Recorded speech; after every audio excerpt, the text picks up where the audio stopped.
Good evening. Welcome to History and Coffee. Today I want to talk about something a little bit different. I know a lot of stories on this page and in this group are about war stories and, individuals who are, important historical figures, don't get me wrong, but today I want to touch in on a subject I'm very keen on, and that's automotive history.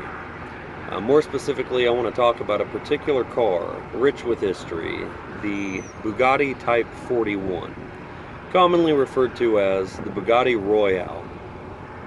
Now, this was a car designed in the late 1920s. It was produced from 1927 to 1933. Ettore Bugatti and his brothers had built, I believe it was 25 engines for these vehicles. They were expecting to produce 25 and cap it at that, but ended up only making 7, 6 of which still exist today.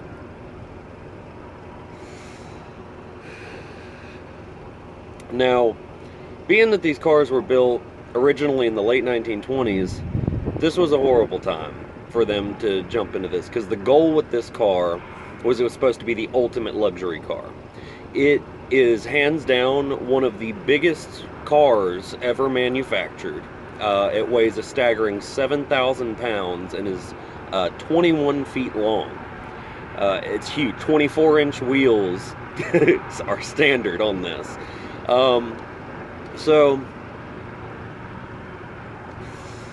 being that the base price on this thing was $30,000, it wasn't exactly a hit, because this was during a time when most of Europe was still facing depression, and right before, America hit the Great Depression. Now, 30,000, when I say base price, I mean that's just for the car, not the body. If you wanted a body for the car, which obviously if you want a car, you want a body on it, you want to sit in it, you want to drive it, it would cost you, on average, probably another $10,000 to have it custom coached. So you're looking at $45,000 back then. In 1928 money, that's well over $500,000. That's pushing about $600,000 or $700,000 in today's money. So the car was originally intended to be sold to royalty, and ended up none of the models that were sold even went to royalty. Ettore Bugatti ended up keeping 3 of them for himself, and for his family rather, and 3 other ones were sold, and one of them was crashed by Ettore himself. Crashed to the point of disrepair, could not fix it. So anyway, for my car guys out there, car girls too, whoever's interested in knowing before I go into the history of it, I want to go over a little bit about the car, just so you understand how staggering and how, damn cool it is, from an engineering perspective for a car so old.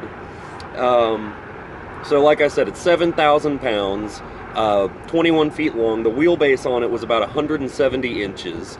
Let's see, it had 3 valves per cylinder, 2 inlet, 1 exhaust, and it has single overhead cam with, this is cool, the block and heads were integrated as one cast unit. So if you wanted to do any work like on the valves or anything, you had to take the engine out completely. The engine was a straight 8, a design originally for French aircraft that was tweaked and changed for the car, and it was it had a displacement of 12.7 liters, which in American is 778 cubic inches. That's a damn big engine for a car. And for the year too, it actually had a surprising amount of power, 300 horsepower with about 460 pounds of torque. Obviously it needed power if it was going to push that kind of weight, because that's how much my school bus weighs. Yeah, it had an aluminum clutch box that was mounted to the chassis. It had a rear-mounted transmission to, displace the weight on the front end.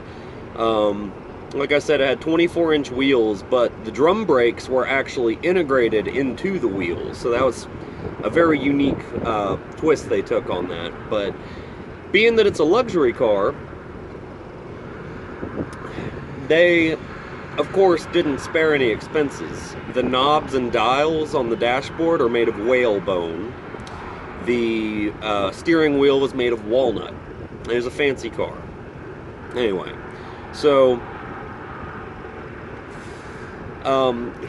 his original plan in 1928 was he was going to sell one of these to the King of Spain, which did not happen, for obvious reasons, as stated before.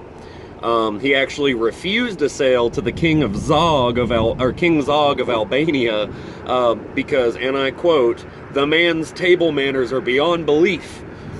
So anyway, 6 of them that still exist today have a very rich history, and I want to speak a little bit about each model and the history behind them. So,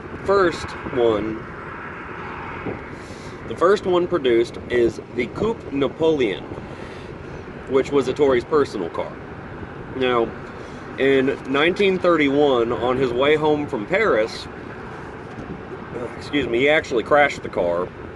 So, you know, he fell asleep behind the wheel, and they had to rebuild it. No big deal. But when he first built it, it had a body by Packard, and when they rebuilt it, it was replaced with a French Wayman body. Since then, it's had many others, you know, as owners have come and gone, and it's reached states of disrepair. So, during World War II, the Coupe Napoleon, along with the Kelman car and the Berlin de Voyage, were stored in his basement, encased in brick. Him and his brother disassembled each car, and I mean down to every piece, lubed them up, sealed them, and then encased them in brick because of rising tensions with Nazi Germany. And during the war, when Germany finally invaded France, and they got wind of it, they busted through the brick, they rebuilt each one, and the whole family fled away in these cars and left France for Italy. So, the Coupe Napoleon had been kept by his family, and in 1963 was sold off, and since then has remained in a museum in France, along with the limousine park word. So, next one is the Coupe de Ville binder. It's the second one built, but it was the first one that they sold, and it was bought by a French clothing manufacturer. The original body was done by Ettore's oldest son, and it was called the Royale Edsers Roadster.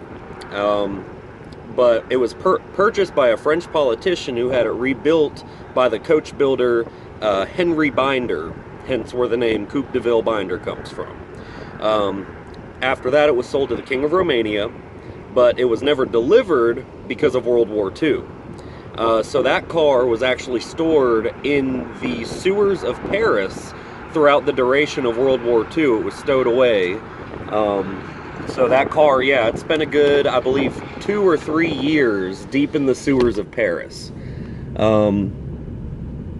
Let's see. So after it was removed, it was relocated to the UK, and then it was bought by someone from the US in 1954. 10 years later, in 1964, the Hera collection in Reno, Nevada got their hands on it, and they bought it for $45,000, which was the original purchase price of the vehicle, inflation not adjusted. In 1986, Major General William Lyne bought it, and he tried to sell it to Barrett Jackson for a reserve price of $15 million in 1986, and the highest bid was $11 million, so it didn't sell. 1999, Volkswagen AG ended up buying it for $20 million and used it and has been using it strictly as a promotional vehicle since. Next is the Cabriolet Weinberger. It was sold to a German OBGYN in 1932. The body is by Ludwig Weinberger of Munich. Pre-war, it was moved to Italy from Germany, and then after that it was moved to Japan, and then it was permanently moved to the United States in 1937 in New York City. This is one of my favorite ones here, because The car, okay, Mr. Charles Chain, the VP of the corporate engineering department of General Motors, had actually seen the car and tried to buy it from the guy, and he refused to sell it to him. And then years down the road, in 1946, he spotted the car in a junkyard in the city. So, what did he do? He bought it. He got the car for $400 and then restored it to his liking. Originally it was black and yellow, but he painted it oyster white with dark green trim and a convertible roof. In 1957, it was donated to the Henry Ford Museum, where it still sits today in, I believe, Dearborn, Michigan, which is a place I really want to see. I think admission's $25 for anyone who's interested. JFK's car is there too, the one he was shot in. Next is the limousine Park Ward that I had mentioned previously. It was purchased by an Englishman, Captain Cuthbert W. Foster. So affectionately, this car is known as the Foster car. The body was designed to be modeled after his 1921 Daimler that he had previously owned.